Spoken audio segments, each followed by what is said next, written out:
الحمد لله الذي نحمده ونستعينه ونستغفره ونؤمن به ونتوكل عليه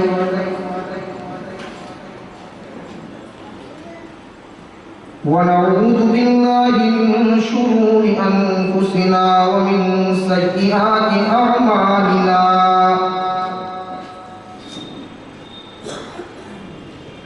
من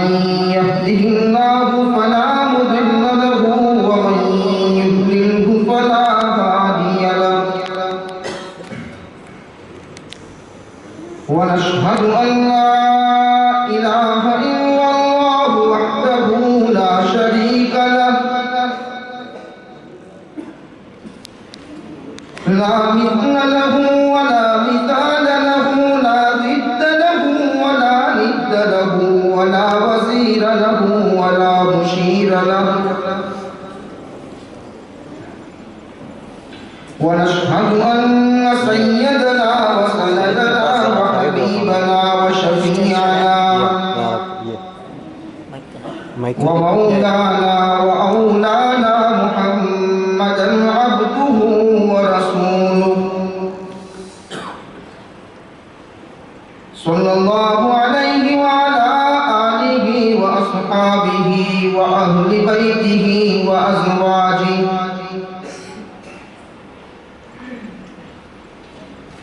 أما بعد فأعوذ بالله من الشيطان الرجيم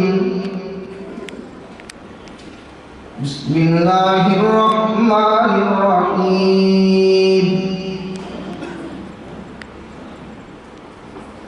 يا أيها النبي إنا أرسلناك شاهدا ومبشرا ونذيرا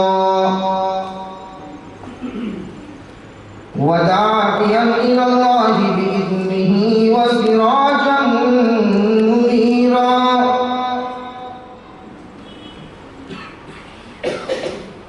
وقال الله تبارك وتعالى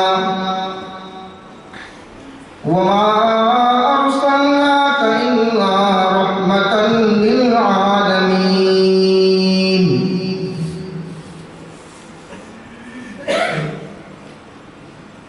صدق الله العلي العظيم اللهم صل على سيدنا محمد وعلى آل سيدنا محمد وبارك وسلم اللهم صل على سيدنا محمد وعلى آل سيدنا محمد وبارك وسلم اللهم صل على سيدنا محمد وعلى آل سيدنا محمد وبارك وسلم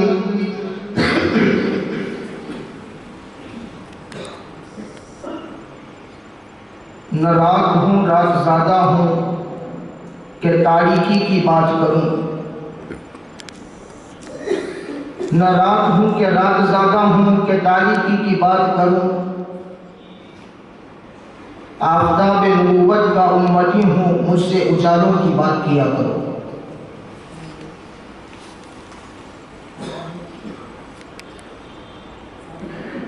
سجیلی ہے نبوت قادیاں کی سجیلی ہے نبوت قادیاں کی رسیلی ہے نبوت قادیاں کی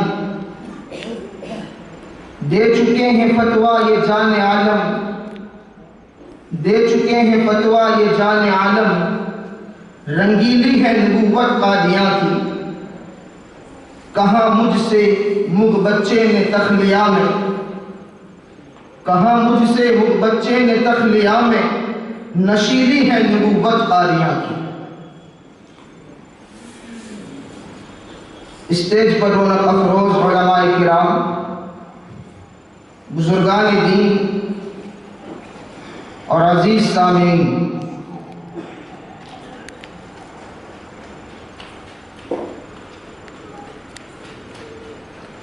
بہت ساری باتیں آپ حضرات سماعت کر چکے ہیں. اور اس جلسے کا جو مقصد ہے تقریباً آپ کے سامنے واضح ہو چکا ہے۔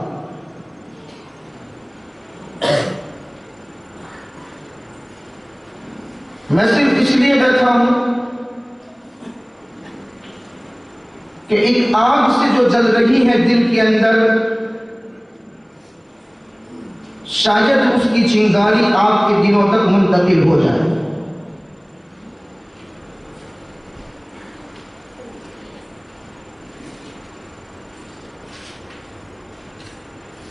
اللہ رب العزت نے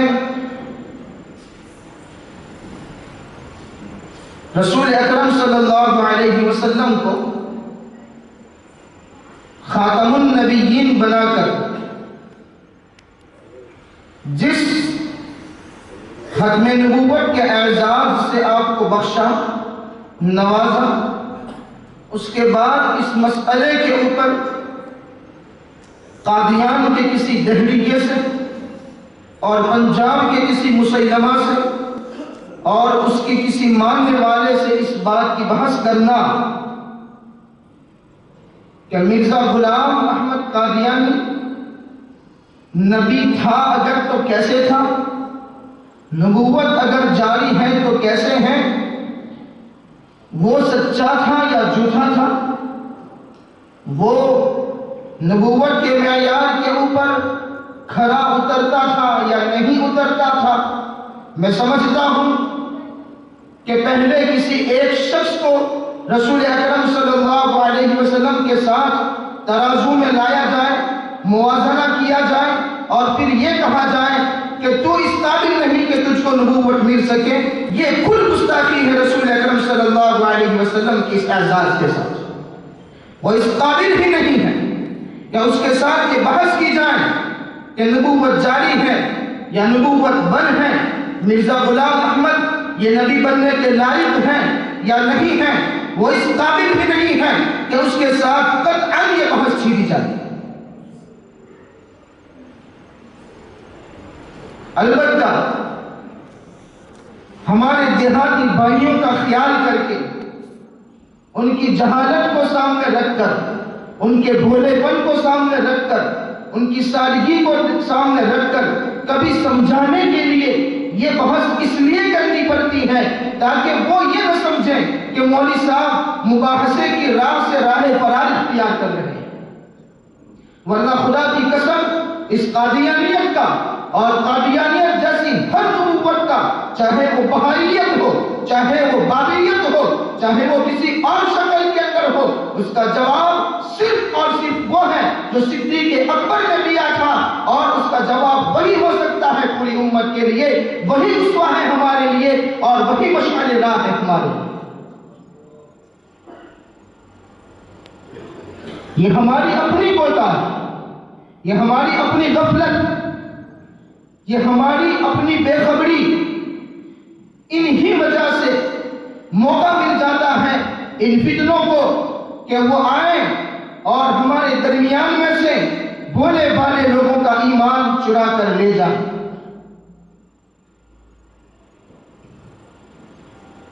یہ کون ہے؟ اس کو اسٹیج کے اوپر کیوں لایا گیا؟ اس کو ڈرامے کے اندر کیوں شامل کیا گیا؟ ڈاکٹر سر میکائیل نے اپنی کتاب کے اندر لکھا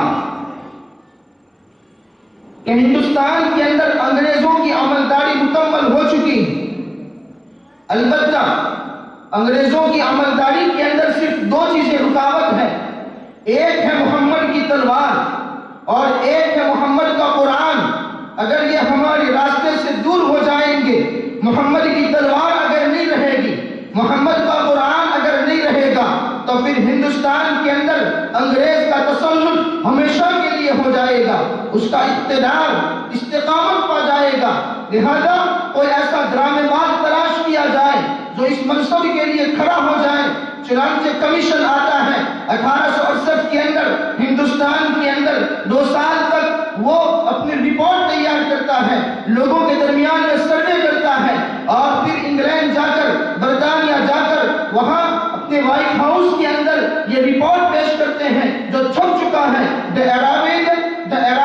Arabian Empire of Britannia، اس کے نام سے رپورٹ چھپ چکا ہے۔ اس کے اندر انہوں نے یہ لکھا کہ ہندوستان کی قوم اپنے پیروں اور اپنے جو اولیاء ہیں ان کے پیچھے اندھادھند تقلید کرنے والی قوم ہے، لہذا اگر ان کے درمیان کوئی ایسا شخص کھڑا کیا جائے جو اپوسٹولک پروفیٹ بننے کے لیے تیار ہو، جو حواری نبی بننے کے لیے تیار ہو، تو چونکہ جہاد اور تلوار یہ محمد کے لائے ہوئے ہیں، اس لیے محمد کی تلوار کو اور محمد کے قرآن کو دور کرنے کے لیے کسی نبی کی ضرورت ہے، اس لیے کہ نبی کے حکم کو کوئی ولی دور نہیں کر سکتا ہے، نبی کے حکم کو کوئی غوث اور قطب دور نہیں کر سکتا ہے، نبی کی بات کو صرف نبی ہی منسوخ کر سکتا ہے، اس لیے کوئی ایسا غدار ابن غدار تلاش کیا جائے جس کے اندر جراثیم بڑے ہوئے ہو غداری کے، جس کے اندر جس کے خون کا قطرہ قطرہ وہ گندگی کا ہو، جس کے خون کے اندر ذرہ ذرہ غداری کے ہو، اس کے اندر مسلم دشمنی کود کود کر بڑی ہوئی ہو، اس کے اندر اسلام دشمنی کود کود کر بڑی ہوئی ہو، ایسا شخص تلاش کیا جائے اور اس کو ڈرامے پر لا کر اس کو بتدریج نبوت تک پہنچایا جائے اور پھر وہ اس بات کا اعلان کریں کہ لوگوں اب سے جہاد منسوخ ہے، اب سے تلوار میان کے اندر رکھ دو، اب چھوڑو خیال جہاد کا، اب تو زبانی جہاد ہوگا۔ چنانچہ انگریز کی نظر انتخاب مرزا غلام احمد قادیانی پر پڑتی ہے، اس لیے کہ اس کا باپ بھی، اس کا بھائی بھی اور اس کا دادا بھی وہ لوگ ہیں جنہوں نے سید احمد شہید رحمت اللہ علیہ کی جو جنگ ہوئی تھی سکھوں کے خلاف، جو ان کا جہاد ہوا تھا سکھوں کے خلاف، مرزا کے دادے نے اس کے اندر حصہ لیا تھا اور سکھوں کی طرف سے لڑ کر کئی مسلمانوں کو اس نے شہید کیا تھا۔ مرزا کے بھائی نے 1857 کے اندر اور مرزا کے باپ نے بھی 1857 کے اندر 50 گھوڑے اور گھوڑے سوار اور تلواریں اور ہتھیار انگریز کو فراہم کیے تھے اور کئی مسلمانوں کو اور کئی آزادی کے سپاہیوں کو تہہ تیگ کیا تھا، اور خود مرزا وہ شخصیت ہے جو پوری زندگی انگریز کا دم بھرتا ہے۔ چنانچہ اس کو تیار کیا گیا اور اس کو اسٹیج کے اوپر لایا گیا، اس نے کیا نہیں کیا اور اس نے کون سی گستاخی نہیں کی نبوت محمدی صلی اللہ علیہ وسلم کے ساتھ۔ میرے عزیزوں، یہ وہ موضوع ہے جب وہ لب کے اوپر آتا ہے تو دل میرا جلتا ہے۔ ایک جنون طاری ہو جاتا ہے،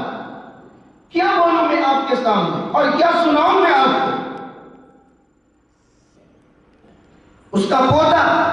مرزا رفیع الدین اپنے ایک خطبے کے اندر 1966 کے اندر ربوہ کے اندر کھڑا ہو کر یہ بیان دیتا ہے اور اعلان کرتا ہے ہمارے دادا کی نبوت، مرزا غلام احمد کی نبوت اس لیے تھی، اس مقصد سے تھی کہ آپ کی نبوت کے ذریعے چھوٹے چھوٹے محمد تیار کیے جائیں، آپ کی نبوت کے ذریعے چھوٹے چھوٹے محمد تیار کیے جائیں۔ آپ بتاؤ کون سا پہلو باقی رہ گیا ہے گستاخی کا، جو کم وقت یہ سوچتے ہو کہ محمد تیار کیے جائیں ان کا۔ اس سے بڑھ کر اور کوئی دریدہ دہنی نہیں ہو سکتی ہے۔ ان کا قاضی اکمل مرزا سامنے بیٹھا ہوا ہے، جمعہ کا خطبہ چالو ہے، وہ خطبے کے اندر محراب کے اوپر کھڑا ہو کر وہ یہ اشعار پڑھتا ہے کہ محمد جس کو دیکھنے ہو اکمل وہ آئے دیکھے قادیان میں، محمد پھر اتر آئے ہیں ہم میں، محمد پھر اتر آئے ہیں ہم میں، اور آگے سے بڑھ کر ہے اپنی شان میں، آگے سے بڑھ کر ہے اپنی شان میں، محمد جس کو دیکھنے ہو اکمل وہ آ کر دیکھے قادیان میں۔ 1906 25 اکتوبر کا ان کا جو اخبار البدر نکلتا ہے اس کے اندر یہ اشعار آج بھی چھپے ہوئے ہیں۔ ان کا یہ عقیدہ ہے اور ان کا یہ دعویٰ بھی کہ رسول اکرم صلی اللہ علیہ وسلم کی 2 بعثتیں ہیں۔ ایک بعثت وہ ہوئی جو آمینہ کے گھر مکہ مکرمہ میں محمد ابن عبداللہ کی شکل میں ہوئی، اور دوسری بعثت وہ ہے جو قادیان کے اندر ضلع گرداسپور میں پنجاب کے اندر مرزا غلام احمد کی شکل میں ہوئی۔ یہ وہ شخص ہے جو اپنے آپ کا موازنہ محمد عربی صلی اللہ علیہ وسلم کے ساتھ کر رہا ہے۔ یہ وہ شخص ہے جو اپنے آپ کے بارے میں یہ کہتا ہے آسمان سے بہت سارے تخت اترے اور ان تمام تختوں میں سب سے اونچا تخت میرا ہی رہا۔ جس شخص کا دعویٰ یہ ہے کہ میری آستین کے اندر آدم سے لے کر محمد تک سارے کے سارے انبیاء چھپے ہوئے ہیں اور مجھ کو اللہ نے اتنے معجزات دیے کہ اگر وہ معجزات اگلے انبیاء کے اوپر تقسیم کر دیے جائیں تو اگلے انبیاء کی کوئی بھی امت کافر باقی نہ رہے۔ بتاؤ کون سا پہلو اس نے گستاخی کا چھوڑا؟ جب یہودیوں نے فلسطین کی طرف گندی نظریں جمائی اور انہوں نے ایک عالمی سازش کے تحت برطانیہ کو پہلے درمیان میں رکھا، ایک لمبی میں کہاں تک یہ داستان سناؤں کہ کس طریقے سے فلسطین کو یہودیوں نے ہڑپ کیا۔ شاہ عبد العزیز کے ساتھ امریکہ کے صدر جمہوریہ کی بیٹھک ہوتی ہے جہازوں کے اندر۔ ایک طرف سے شاہ عبد العزیز کا جہاز جا رہا ہے، دوسری طرف امریکہ کا صدر جمہوریہ آیا ہوا ہے اور سمندر کے درمیان میں یہ دونوں فرمانروا ملتے ہیں اور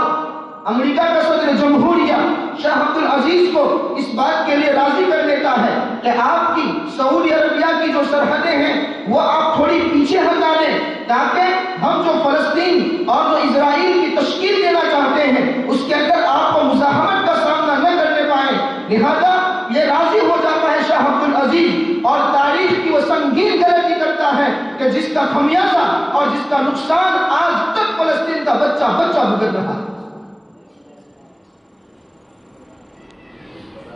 وہ سعودی عربیہ اپنی سرحدوں کو پیچھے ہٹا لیتا ہے اور دستبردار ہو جاتا ہے فلسطین کے مسئلے سے۔ اب یہ اردن ہے ایک طرف اور ایک طرف یہ اسرائیل ہے، یہ فلسطین ہے، اب جھگڑا ان کے درمیان میں رہ جاتا ہے۔ سعودی اپنے قدم پیچھے کھینچ لیتا ہے۔ اس کے بعد برطانیہ کو ثالث مقرر کیا جاتا ہے اور کہا جاتا ہے کہ یہ درمیان کے اندر رہے گا۔ اس کے بعد ایک سازش کی تحت ہٹلر کھڑا ہوتا ہے، یہودیوں کے اوپر ظلم برپا کرتا ہے اور وہ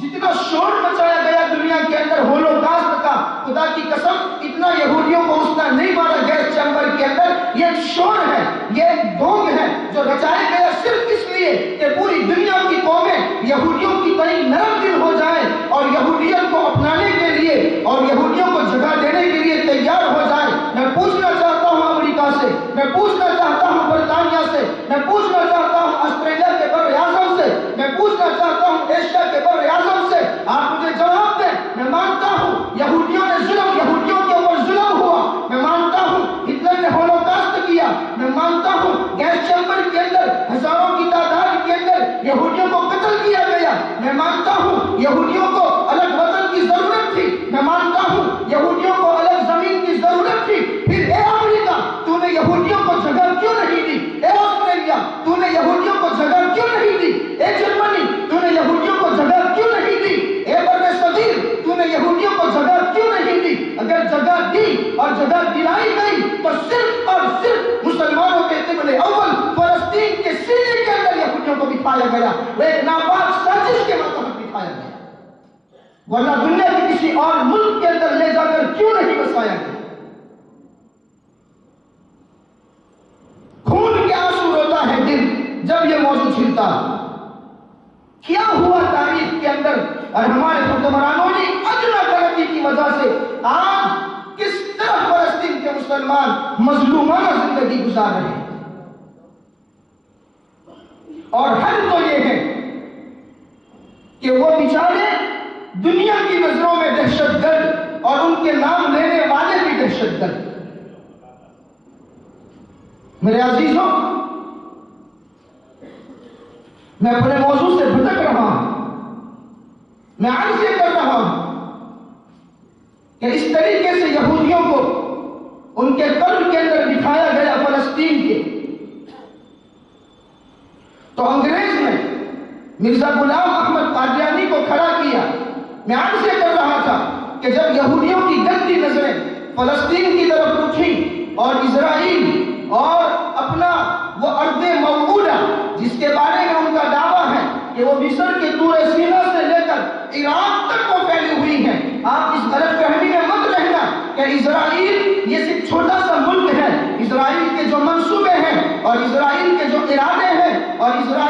نقشہ ہے وہ تو بہت بڑا نقشہ ہے، اور ان کا دعویٰ یہ ہے کہ یہ زمین، یہ چھوٹی سی، یہ وہ زمین نہیں ہے جس کے اوپر ہمیں ہمارے خدا نے بشارت دی ہے، بلکہ ہمیں تو ارض موعودہ جس کی بشارت دی گئی ہے اس کی وسعت مصر سے لے کر عراق تک ہے۔ ابھی تو ہم نے بہت چھوٹی سی زمین کے اوپر قبضہ جمایا ہے، ورنہ وہ وقت آنے والا ہے جب کہ ہمارا قبضہ اور ہمارا تخت سلطنت یہ اور ہمارا اقتدار یہ مصر سے لے کر عراق تک ہوگا، جس کے اندر حرمین شریفین بھی شامل ہوں گے، اور پھر ہم وہ تخت داؤد کھڑا کریں گے، اور اس کے محراب کے اوپر آ کر وہ دجال جس کو وہ اپنا مسیحا مانتے ہیں آ کر ان کو خطبہ دے گا، اور خطبے کے ساتھ نیو ورلڈ آرڈر کا آغاز ہو جائے گا، اور دنیا کی ساری قومیں ان کے گھٹنوں کے اندر یہ اپنے سر کو رکھ دے گی، اور دنیا کی قومیں ان کے ایک ایک پانی کی بوند اور ایک ایک خوراک کی غذا کے محتاج ہوں گے، یا انتظار کر رہے ہیں اس بات کا،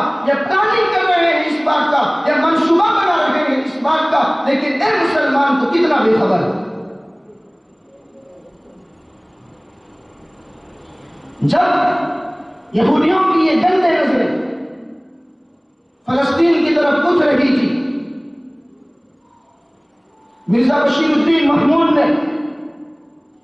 جمعہ کے خطبے کے دوران اٹھ کر کہا کہ اے احمدیوں اور اے قادیانیوں، جس طرح یہودیوں کو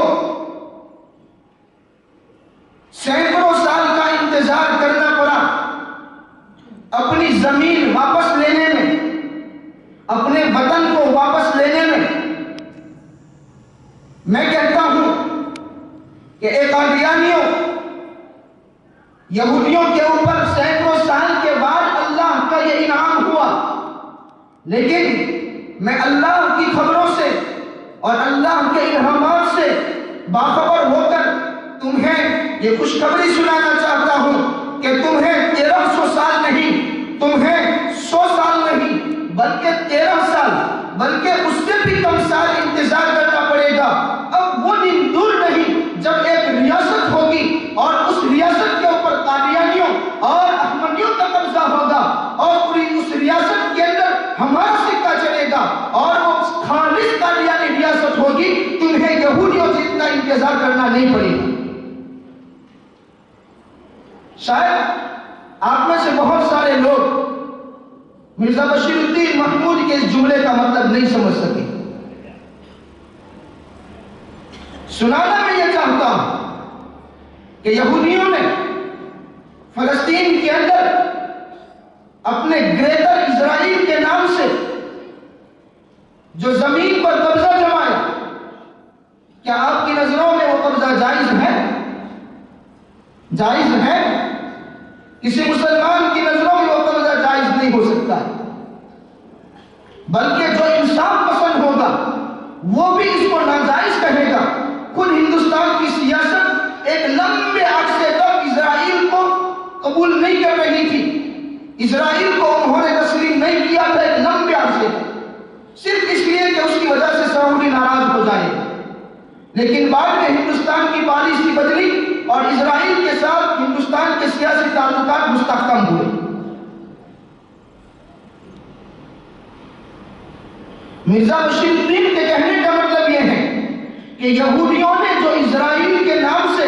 مسلمانوں کے سینے کے اوپر جو کھنجر لگایا ہے وہ اللہ کا انعام ہے۔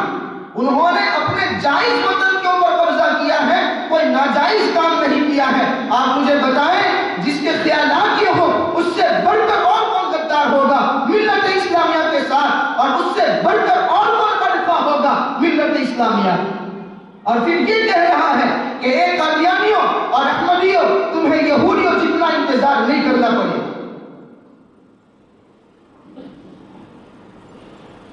ایک دن دیش میں آتا ہے مرزا بشیر الدین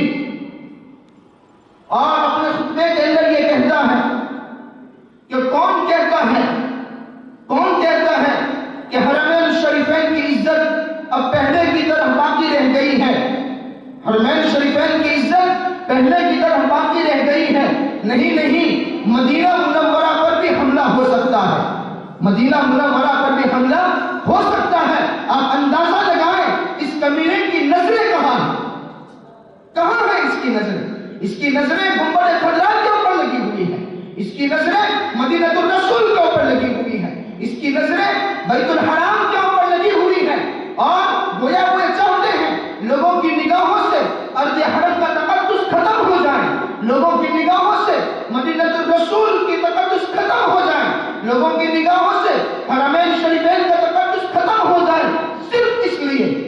اس لیے تاکہ لوگ قادیان کی طرف متوجہ ہوں، قادیان آیا کریں اور قادیان کی اہمیت کو بڑھائیں اور قادیان کو ارض حرم بنائیں۔ یہ میرے الفاظ نہیں ہیں، بلکہ قادیانیوں کا مسلمہ عقیدہ یہ ہے کہ وہ لوگ قادیان کو ارض حرم کا درجہ دیتے ہیں۔ جس طرح مسلمانوں کے وہاں ارض حرم ایک مکہ مکرمہ ہے اور ایک مدینہ منورہ ہے، قادیانیوں کے وہاں ارض حرم کا اطلاق قادیان کے اوپر بھی ہوتا ہے۔ میں پوچھتا ہوں قادیانیوں سے، اگر قادیان ارض حرم تھا تو پھر 1947 کے اندر جب تقسیم ہند و پاک ہوا، اس وقت ایکم وقتوں تم اپنے ارض حرم کو چھوڑ کر کیوں بھاگے؟ تم پاکستان کیوں چلے گئے تھے؟ ارض حرم کو تو کوئی نہیں چھوڑتا، اگر واقعی ارض حرم ہے تو پھر تم اپنے نام نہاد نبی کی قبر کو چھوڑ کر کیوں چلے گئے پاکستان؟ اور میں ہندوستان کی حکومت سے بھی یہ سوال کرنا چاہتا ہوں، جو خوشخبریاں اور ان کو بشارتیں اور ان کو مبارکبادیاں دیتے ہیں، ان کے سالانہ اجتماع کے اوپر، سالانہ جلسوں کے اوپر، ابھی حال میں نریندر مودی نے ان کو 24، 25، 26 کے سالانہ اجتماع کے اوپر مبارکبادی دی قادیانیوں کو اور ان کے ساتھ پینڈلی بڑھانی شروع کی، ان کے ساتھ دوستیاں بڑھانی شروع کی۔ میں پوچھنا چاہتا ہوں، یہ وہ گروہ ہے جو 1947 کے اندر ہندوستان کو چھوڑ کر پاکستان چلا گیا تھا، انہوں نے ہندوستان میں رہنا قطعاً گوارا نہیں کیا تھا، وہ سارے کے سارے چلے گئے تھے۔ آج اگر ایک مسلمان اپنی زبان کے اوپر پاکستان کا نام لیتا ہے، تمہاری نظروں میں وہ مسلمان غدار کہلاتا ہے۔ مجھے بتاؤ، جو لوگ وہ پورا کا پورا فرقہ، وہ پورا کا پورا دھرم، وہ سارے کے سارے ماننے والے 1947 کے اندر ہندوستان کو چھوڑ کر پاکستان چلے گئے تھے، پھر کیا حق ہے تمہیں کہ تم ان قادیانیوں کے ساتھ دوستیاں بڑھاؤ اور قادیانیوں کو تم ہندوستان کے وفادار شمار کرو؟ کیا حق ہے تمہیں؟ آج ہمارے جو بھائی چلے گئے پاکستان، کیا ان کے ساتھ بات چیت کرنا گوارا کرے گی یہاں کی حکومت؟ قطعاً گوارا نہیں کرے گی۔ پھر یہ کس منہ سے قادیانیوں کے ساتھ بات چیت کرتی ہے؟ یہ کس منہ سے ان لوگوں کو مبارکباد دیتی ہے؟ یہ کس منہ سے ان کے تحفے کو قبول کرتی ہے؟ یہ کس منہ سے ان کے سالانہ اجتماع کے اندر حاضری دیتے ہیں؟ میرے عزیزوں، یہ کوئی ایسا مذہبی مسئلہ نہیں ہے، یہ سیاسی مسئلہ ہے، سیاسی مسئلہ۔ قادیانیت کا تجزیہ بہت دیر ہو گئی ہمیں کرنے کے اندر، ہم مذہبی جنگیں لڑتے رہے، ہم قرآن پیش کرتے رہے، ہم احادیث پیش کرتے رہے، ہم اجماع امت پیش کرتے رہے، ہم فقہاء کے اقوال پیش کرتے رہے۔ خدا کی قسم، قادیانیت اس قابل نہیں تھی کہ اس کے خلاف قرآن لایا جائے، اس کے خلاف احادیث لائی جائے، اس کے خلاف اقوال فقہاء پیش کیے جائیں، اس کے خلاف اجماع امت لائی جائے، بلکہ یہ تو وہ فتنہ ہے جو سیاسی فوائد کے لیے انگریز نے اسٹیج کے اوپر اس کو سرو کیا۔ ہم سمجھ ہی نہیں سکتے اس کو۔ انگریز نے اس کو محض اپنے مخصوص فوائد کے لیے کٹھ پتلی بنا کر استعمال کیا۔ آپ سمجھ